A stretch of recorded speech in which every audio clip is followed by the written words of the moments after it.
Well, good morning. Yes, it's me, Kenny Polcari, your host of the party, and today is Friday, July 18th, 2025, and it is an absolutely glorious day here on Cape Cod. Look at that sky behind me. The sun is out. Tide is on its way in. It is absolutely gorgeous. And so here are the things you need to know to get your day started. Well, apparently JJ is safe for now, but there's turmoil within the walls of the Federal Reserve. Retail sales, well, they exploded higher, suggesting, guess what, that the consumer is just fine. Cryptos, well, they scored a big win last night and expect all kinds of winners across all kinds of industries. Earnings season, well, that is in full swing.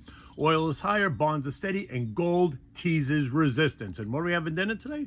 We're going to have the Linguine with Guanciale, orange zest, and pistachios. It is so good. Now, look, this morning I'm going to be on with Stuart Varney at 9 o'clock, and I'll be on with Maria Barrono's Wall Street tonight at 7 p.m. Be sure to tune in. Okay, well, it is all very exciting. JJ is not losing his job. At least that's the narrative for today.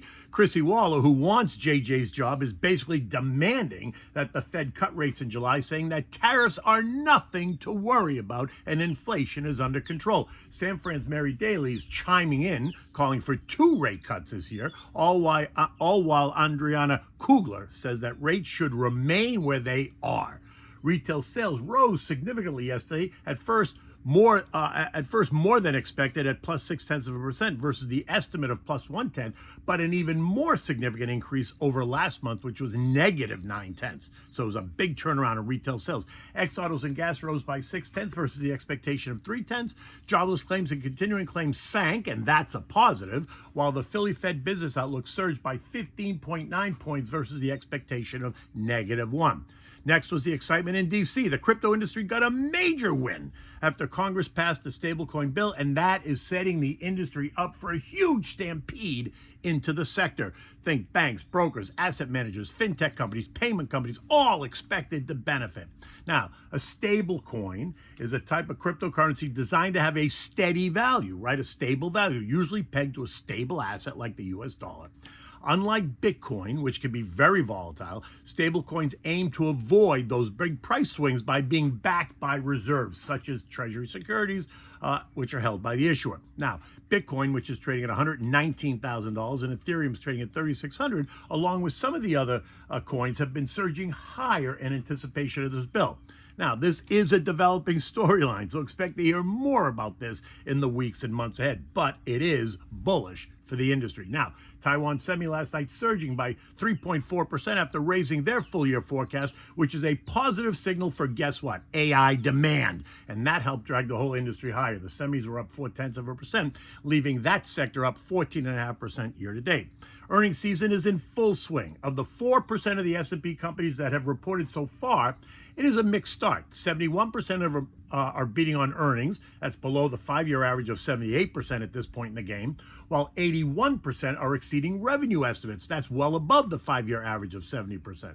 The magnitude of the surprises is only up 4.6% above the estimates over 5 years of 9.1%. So it's a mixed bag. The current season's earnings estimates have been revised downward by 4% since the start of the quarter, a steeper decline than the 5-year average of just down 3%. Yet none of this seems to be causing investors to sit this one out, and here's why. The action is a direct result of all those asset managers and retail investors who panicked in April and sold stocks that they now realize they have to get back in, so they all come charging. And stocks continued to push higher. Yesterday, the Dow added up 229 points. The S&P was up 33 points. The Nasdaq gained 155. The Russell added 26.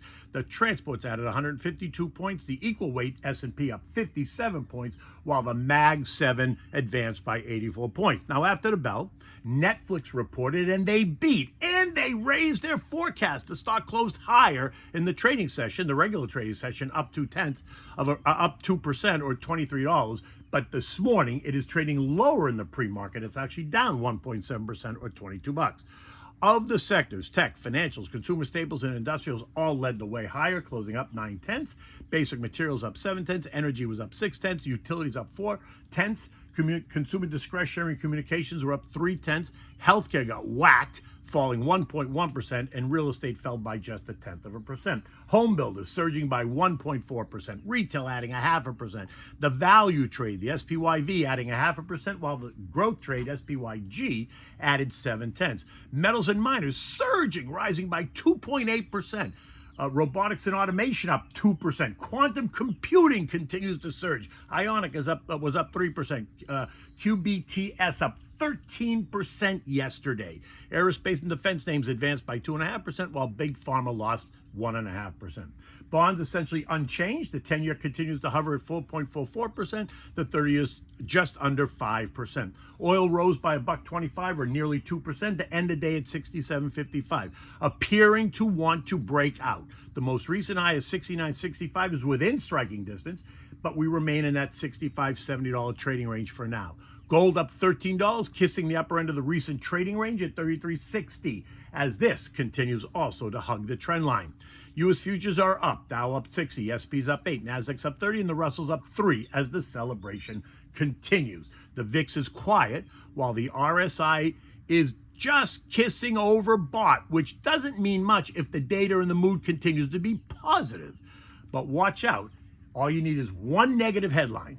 That's all you need for suddenly the VIX to surge and stocks to sell off. Eco data today includes housing starts, expected to be up 3.5%, and building permits, which are expected to be down 0.5%. And of course, we're going to get the University of Michigan sentiment survey expected to be 61.5, up from 60.7. That's a positive.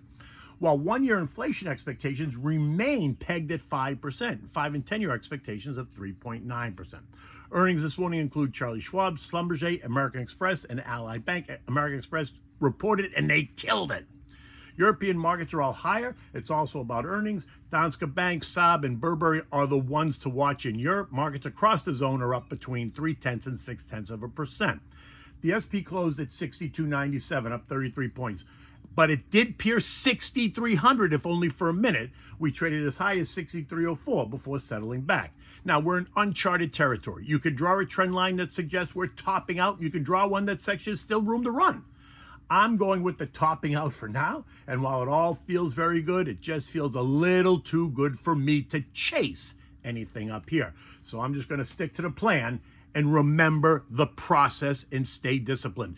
Give me a call to discuss. I'm happy to discuss with no obligation, a free portfolio analysis. You can call me at 561-931-0190. Okay, what do we have for dinner time? We're having the fresh-made linguine with pistachios, crushed pistachios, guanciale, and orange zest. It is so good and so simple to make. Now, for this, you need the fresh linguine, you need guanciale, you need pecorino romano cheese, orange zest, and crushed pistachios. That's it. Start by bringing a pot of salted water to a rolling boil. Put that on the back burner. Now, in a large saute pan, add the diced guanciale, cook it until it's crisp. Remove it, set it aside, and leave that oil, that fat in the pan. Now, put the pasta in the water. You're going to cook it for 8 minutes until it becomes al dente. Now, when the pasta is cooking, you're going to add a ladle of pasta water to the saute pan with the fat from the guanciale, and then when the linguine is done, add linguine straight to the pan. Toss it, then toss in 2 handfuls or more of pecorino romano cheese, because, you know, the more the better as far as I'm concerned. Mix it well. Now, when you're serving, add the pasta to the bowl, then add just a bit of orange zest on top, some crushed pistachios, and then top it with the crispy guanciale. Oh my God, it is delicious, and you can thank me later. In any event, it is a glorious day here on Cape Cod. Until Monday, take good care.